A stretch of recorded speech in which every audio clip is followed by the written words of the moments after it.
not agree because so Trump's helpful is rhetoric. No, his rhetoric is awful. Okay, if you don't want to be called fascist, stop saying fascist things. It's not that hard. Okay. Not that hard. Oh, here, let me have dinner with Nick Fuentes, who's a Nazi, Kanye, who's a Nazi. And let me say there's good people. Ana Kasparian gets into a huge debate with Cenk Uygur. Okay, it starts with Ana complaining about, Mika Brzezinski from the MSNBC on The View, who is making unhinged comments about Trump. But by the later on in this video, her and Cenk are in a fight straight up. Basically Ana Kasparian is telling him that she's tired of his rhetoric, calling Trump a fascist, saying that does not help anything. And, he says, yes, but he keeps calling Trump a fascist and everything in the book. But if it's like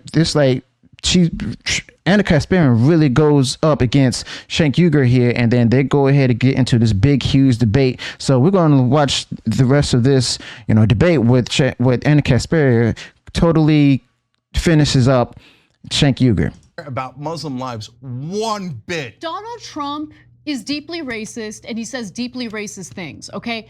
I want to make a distinction between Donald Trump, the person who says and does racist things, and the notion of a fascist. Because look, if we're just gonna use fascist toward anyone we dislike, all right, then the word doesn't actually mean anything. Okay, what do you want me to say, Anna? You want me to say wannabe dictator? Sure, you can say wannabe dictator, but I don't even think he wants to be a dictator. Of course he does. That's what you do when you lose an election and you go, oh, I got fake electors and I'd like to terminate the Constitution and bring out the tanks and use martial law against American citizens and shoot protesters. I mean, if that's not fascist, then I guess the word just shouldn't exist. But was he able to do those things? First of all, his entire cabinet had to threaten. Okay, I'm gonna take it back to that because Ana Kasparian, all my years of knowing how she is, this is my first time seeing her and hearing her asking a logical question. Let's run that back. Well, his entire cabinet had to threaten, not cabinet, administration, his White House team had to say, we're all going to mass resign if you roll out tanks against American citizens. Okay, so if you think he's a fascist, wouldn't that justify taking physical action against him? No, because that doesn't. Able to do those things. But was he able to do those things?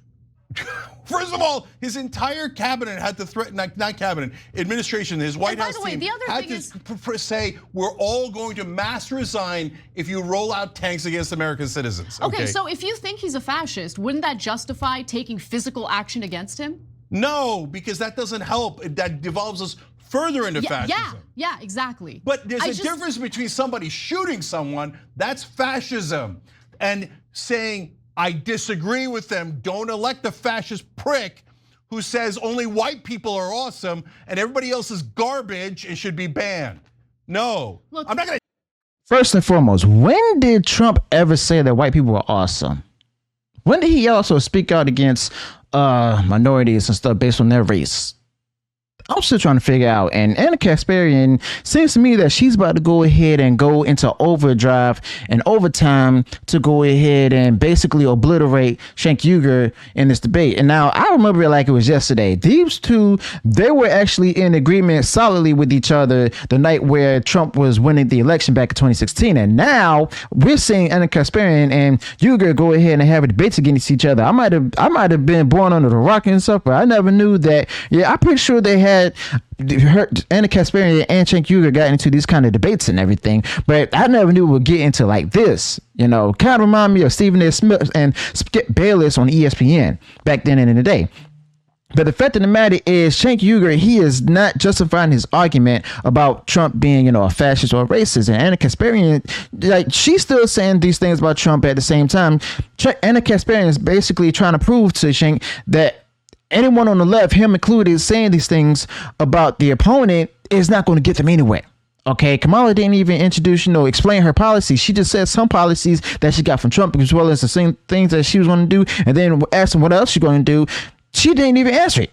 Okay, and the fact of the matter is, Cenk Uygur, it seems to me he's having a hard time trying to defend Kamala, and Ana Kasparian, on the other hand, is basically trying to go ahead and challenge, Cenk's thinking or way of thinking and stuff. And I even heard that this kind of debate even sent his nephew to a tizzy because of the fact that she's talking to him like this. So let's go and continue with this. And also, if you enjoy what I said in this video, go ahead and smash the like button, share this video far across social media. Be sure to subscribe to the channel, click bell notifications, so that way you know about future uploads and updates. Let's go and get right back into it. I take a chance with a monster like that. I know, you're focusing on whether or not you're gonna vote for him. I don't give a damn about that, and that's not what I'm asking you about, Cenk. I don't think that this rhetoric, especially from elected members of Congress, is helpful at a time. I don't agree. Okay, all right. Okay, Anna, why do I not agree? Because, so Trump's helpful rhetoric?